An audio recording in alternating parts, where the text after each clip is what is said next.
to the Future, the podcast where dreamers and achievers talk to musician and writer Fuschia Phlox. I'd like to welcome my first guest to the show, Mr. Jim Gellatly. He's a Scottish radio presenter and DJ. He currently hosts a breakfast on BFBS Radio, British Forces Broadcasting Service, and he also does a weekly new music showcase on online radio station Amazing Radio. He's credited with talent spotting KT Tunstall and the Fratellis, but more on that later. Welcome to the podcast, Jim. Hello, thank you very much for having me. This is exciting. It is, it's very exciting. So, Jim, you began your broadcasting career as a volunteer for Moray Firth Radio in Inverness, is that right?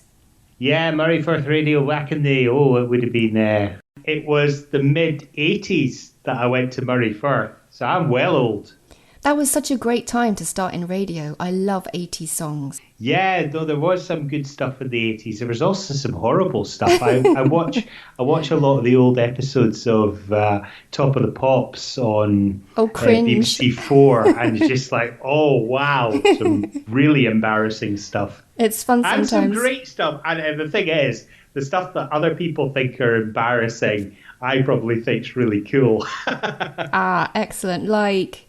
Well, looking back at some of the New Romantic stuff, for example, I thought they looked brilliant. I loved Adam and the Ants, and it wasn't the thing to be said at the time. And since I've probably rediscovered them and been prouder of them, but things like Duran. Oh, I love Adam and the Ants, Duran, Wham, the whole gauntlet. Love them. Classic music. Absolutely. So, Jim, this is a show about dreamers and achievers. What was it that drew you to radio in the first place? Not being able to sing or perform, unlike you. So I think I'm a failed rock star. So I never really did the music thing. Well, yeah, no, I mean, I've been in two bands, but I can't say it was particularly serious, and I can't say I could actually do anything. I was a singer because I can't play any instruments. The front man, but I couldn't sing. I could carry off a front man, and the main thing about that was I think I was told I should be a rock and roll singer, but I'm not sure that was a compliment. And that was by a teacher at school after I played Alfred P. Doolittle in My Fair Lady in a school production. Oh, I'm getting married in the morning. Oh, you're definitely a presenter. I think the character is when Professor Higgins was talking about his accent, his roots and where he came from. In the actual script, it said Welsh, but they changed it for the school production to Scottish because obviously I probably couldn't carry off the Cockney very well. I love the Scottish accent. We need more Scottish accents. Yeah, at school I was, that was sort of my time on the stage, and I loved that sort of stuff. But the band thing never really happened. Clearly the teachers had already kind of earmarked you for great things, for rock and roll, or they knew you were headed in that direction. Yeah, I think they just thought it was a bit weird, and that I would fit in with that. Well, that's interesting, because that's kind of one of my questions further down the line. I was going to say, did you ever have to overcome any obstacles in your career? Were there people who said to you, "Be a DJ? What are you talking about?" Oh yeah, no, I remember when I was still at school. I was staying at a friend's house, and she'd heard through my friend that I wanted to be on the radio. And she didn't say it to my face, but he said, "Oh, my mum thinks you'd be dreadful." That's so rude. Well, no, but she didn't say it to my face, and it was probably fair enough. I mean, that one time many years ago when I listened back to my first ever radio show, it's well embarrassing. And I'm still not the greatest presenter in the world, but I mean, I don't think you're doing too badly. Yeah. I've had a look at your career. It's really quite impressive. Yeah, but I mean, there's people with impressive careers who are very good at what they do, and I'm not the best by any means. I get away with it, and you know what you were saying about what people said. Yeah. I think when I was starting, I mean, it's a fact that had I had ambitions to be a radio presenter, Yeah. I'd have probably fallen by the wayside many years ago. But the fact that I saw myself as somebody who wanted to tell people about music. Yeah, you're so enthusiastic and it's infectious. That's the big difference. Yeah. It wasn't radio and being a presenter. It was just telling people about amazing music that I was talking about. And the biggest thrill I get is when a band that I supported gets somewhere. Yeah. And get somewhere doesn't mean they're all over the papers and magazines and on the radio elsewhere. You know, I might hear them once on Radio 1 and think, that's really cool. Success is, you know. Well, it's all relative, isn't it? It's all relative to each band or musician. Absolutely. Success for me is somebody being able to do what they want to do, and that's it. Exactly. That's what the show's about. That's what the show's about. My guests are an eclectic mix of people who have, you know, they've gone for their goal and they've achieved it, and some have gone beyond, and it's so fantastic, and it's so, you know, it's such a positive thing to hear people's journeys and that they've succeeded in where they want to go. So, Jim, it really, really was about love of music for you, wasn't it? Yeah, absolutely. I think if I wasn't on the radio when I was a kid, you know, we'd sit around, we'd talk about music, we'd share our records. Oh, wow, great. And it was, you know, and you discovered things from your pals, and you'd also discover things by reading interviews with bands that you were into. So I got into the sort of punk and post-punk stuff and pre-punk stuff by Sex Pistols and Damned records, and Susie and the Banshees. Susie and the Banshees. Susie. Yeah, I've got a signed magazine that Susie signed for me in Paris once. But maybe we'll get onto that at another point. Yeah, you see, that's what I want to hear. I want to hear all the anecdotes. But I mean, I'd read the interviews. I'd read interviews with the Sex Pistols and things, and see references to like the Stooges and MC5, bands like that. And it's amazing, isn't it? It's like one band leads to another. All these incredibly influential bands that didn't actually sell a lot of records at the time, but were so important. And that's why, going back to the what is success? Success could be paving the way for others. It could be, and I think it's just sparking that interest and that love in music. So, quick question for you: which record sleeve did you read the most? Gosh, those were the days where you could actually pull it out, and rather than it was so great. Download, you can't do it at all. But I think, I mean, the one that immediately comes to mind, strangely, is an Elvis Costello album called Punch the Clock, which had shipbuilding on it. It also had a magnificent song called Pills and Soap, and I would analyse the lyrics on that. I'm going to listen to that later.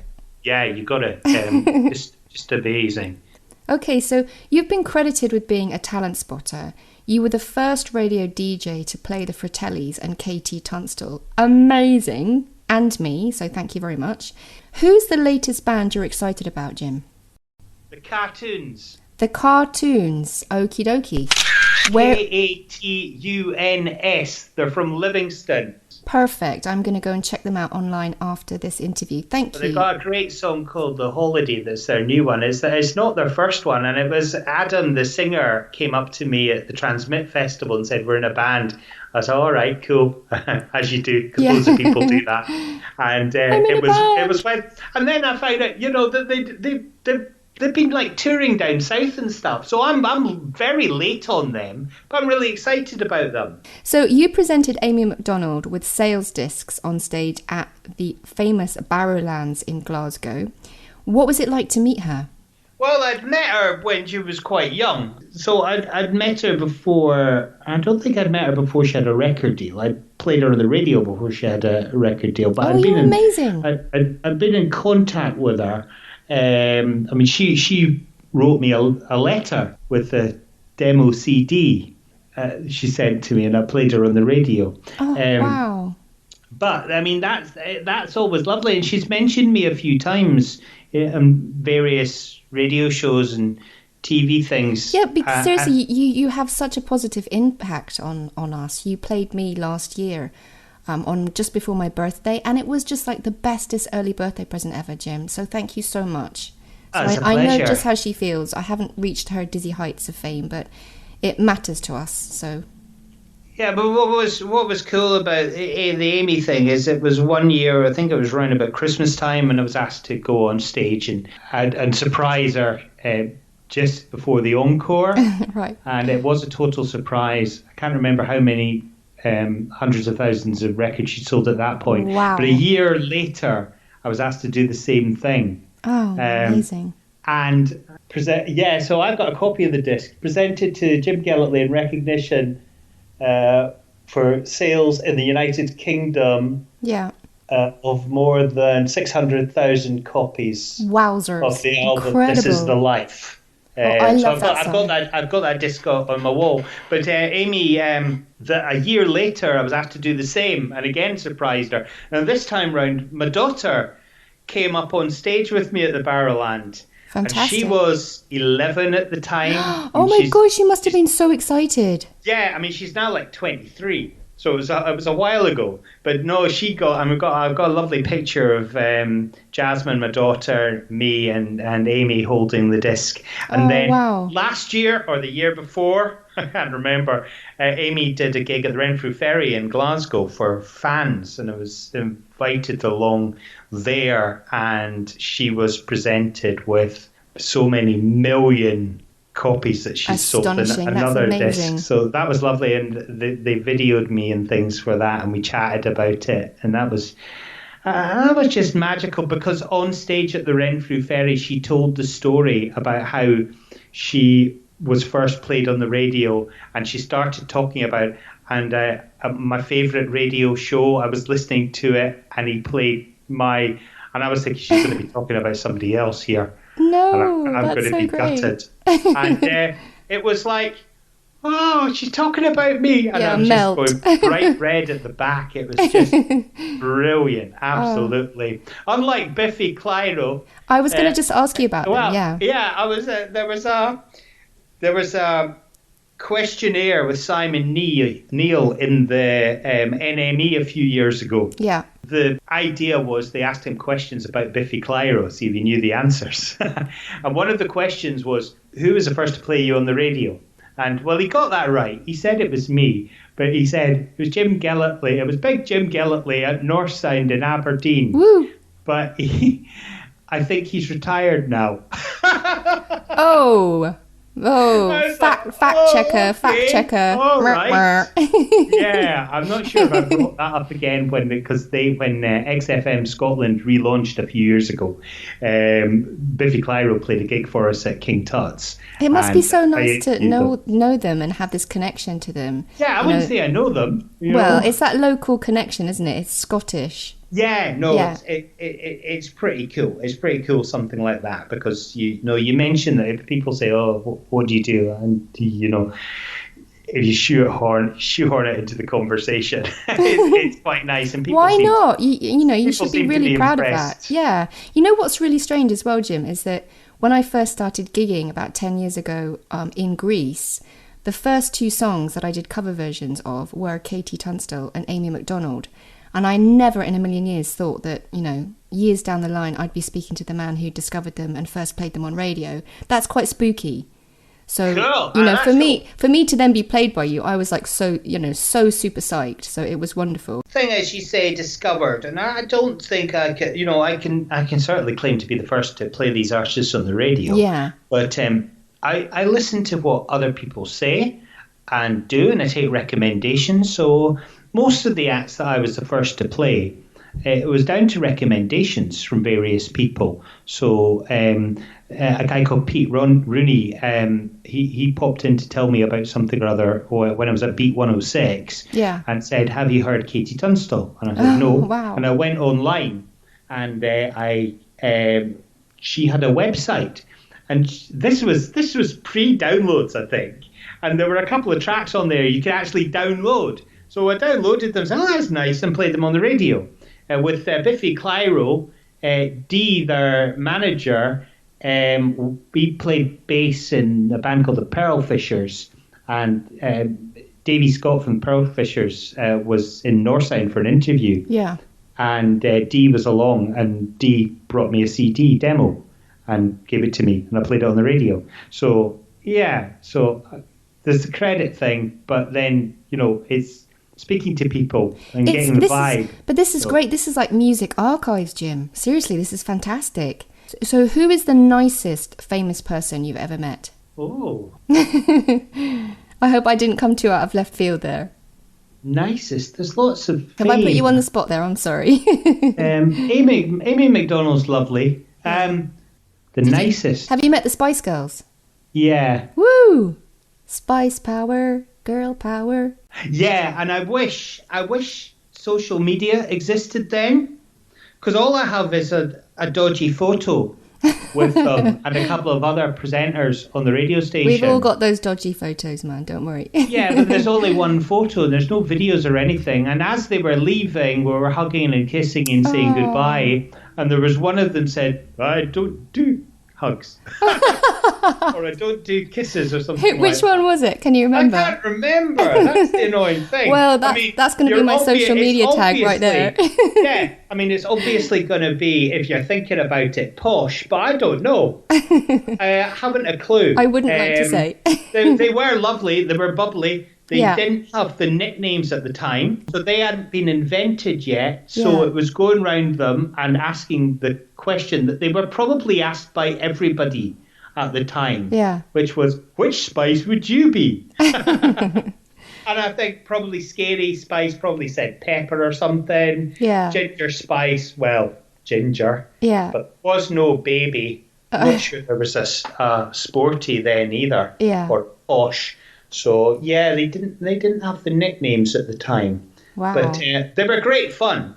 They came into the radio station and they pretty much overtook it, and you knew there was something there. That's but there have great. been other pop bands that I've met who've faded into obscurity that I thought were going to go somewhere. So it's weird. It's funny how it happens, or you really can't predict these things. So do you have any blooper moments? Are there any moments in your career that stand out where you go, oh no, like awkward or cringe? Or Yeah, one of the first festivals that I covered was Fife Aid in 1980 something or other, and this was who was Sugar. I was going to say the Sugar Babes played. I love them.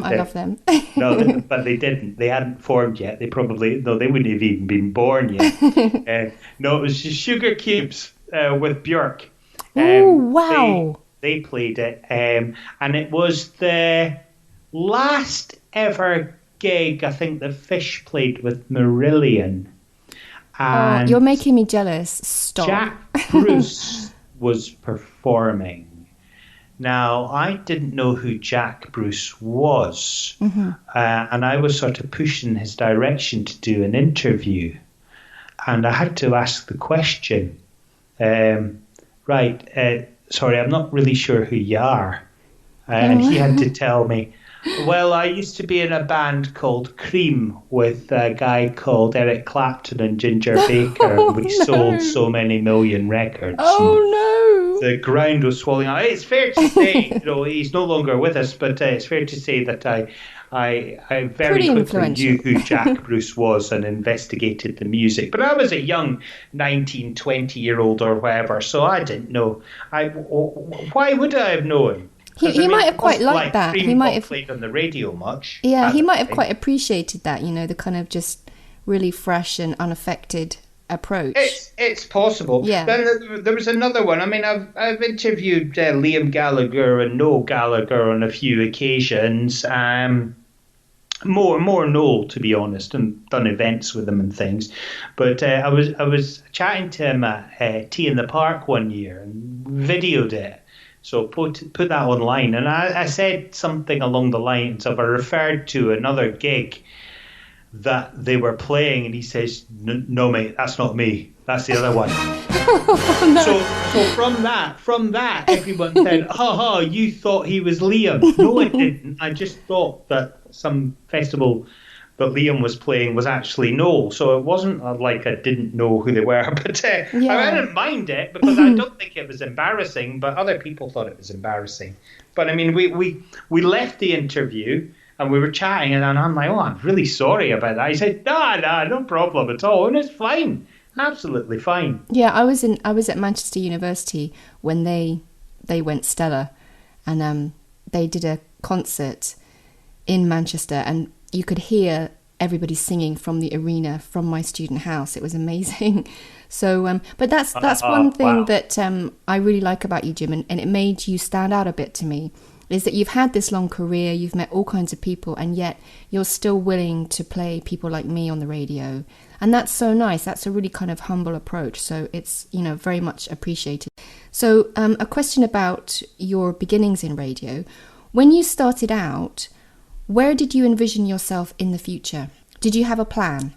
See, even when I was starting out, when I first did radio shows, I still wasn't sure that I would be a radio presenter. Mm-hmm. That perhaps I would be in the background more. Right, okay. Because I was involved in commercial production, making ads, scripting them and stuff as an assistant. So I was doing that. I was working in the office at the radio station. That's my first paid job. Just like filing stuff and doing admin and things. Mm-hmm. And production maybe was something that I was excited about. But my passion was music. So it's difficult to know. I mean, the dream for me when it launched in London was being involved in XFM. Yeah. And I wrote to them. I sent a demo, got the usual rejection, and many years later, when there were, a bigger radio station, I did work for XFM. So, I mean, I got there in the end. Yeah. But no, I mean, I don't know if I had major ambitions, which is a strange thing to say. Because ambition you seem can very, often drive you. Yeah, exactly. You seem very driven to me. I mean, you come up with ideas for shows, but the difference is you make them happen. What has been the highlight of your career, Jim? You got the John Peel Award for Outstanding Contribution to Music Radio. That must have been pretty cool. That was excellent. That's a long time ago now, though.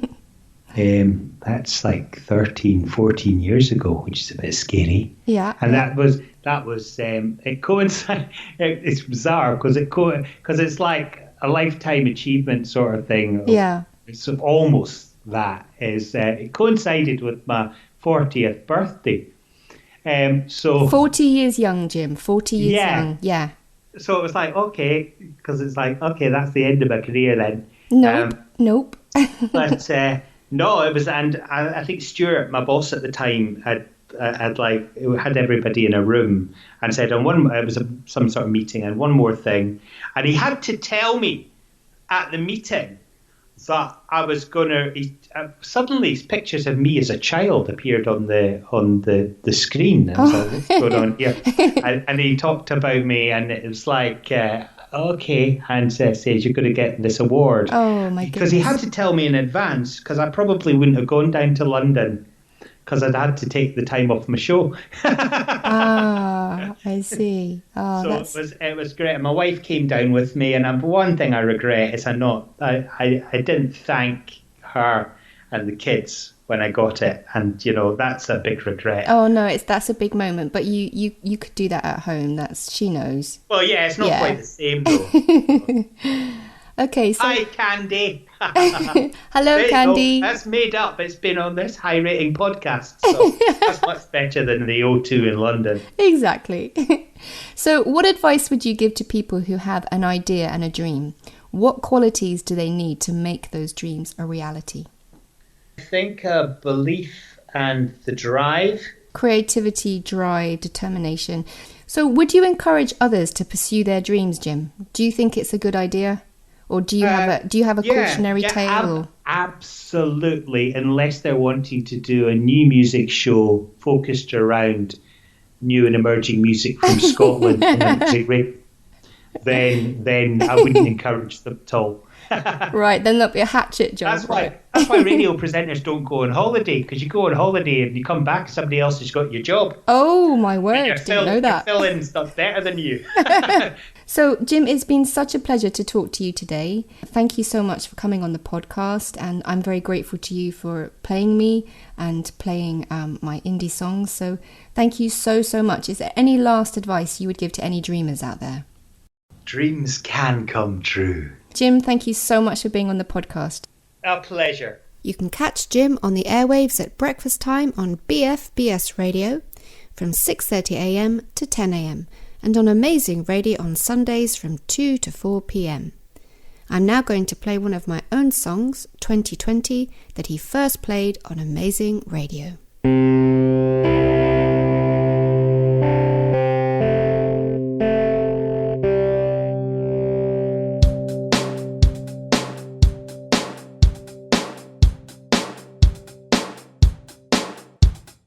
5 years ago I first saw you as you rose from the water. The shadow and the light converged in you. Under a moon you called me daughter, and it began. How could you predict the way my life would change? I don't think you meant to be cruel, but when you're a stranger, everything's so strange.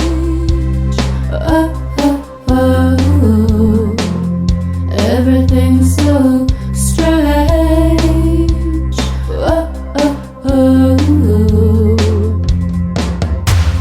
Traveled on a rain cloud to the south. On wings of fire I flew to the north. I tried to hide from your eyes, but the beauty in them drew me forth.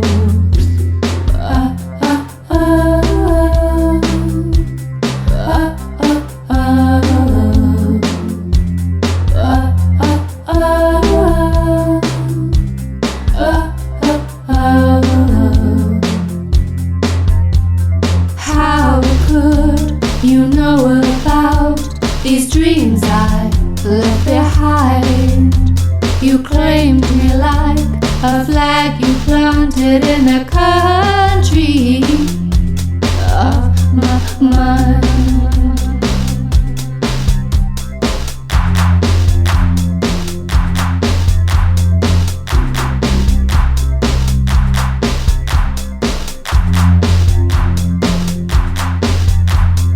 5 years ago I first saw you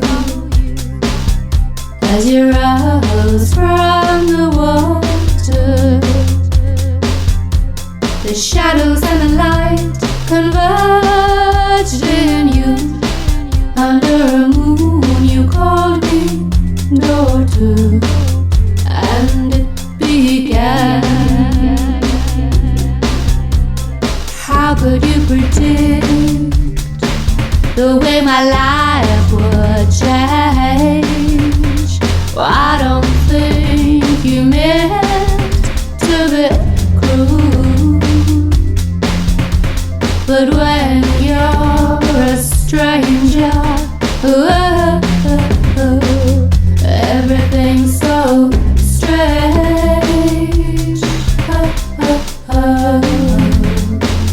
Everything's so strange.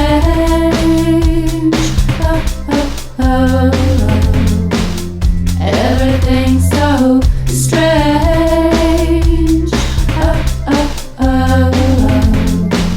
Everything's so strange.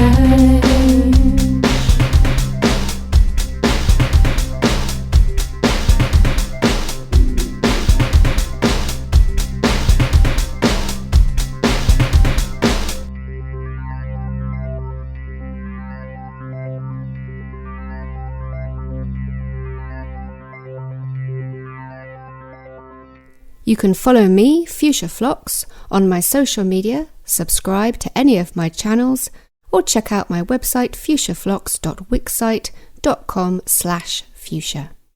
You can download my music on iTunes, Apple Music, Amazon and Spotify, and on all good online music retailers. You can find all my books for adults and children on Amazon. If you want to donate to your favourite charity at the same time for no extra price, you can get my books on smile.amazon.co.uk. Do what makes you happy. Be true to yourself.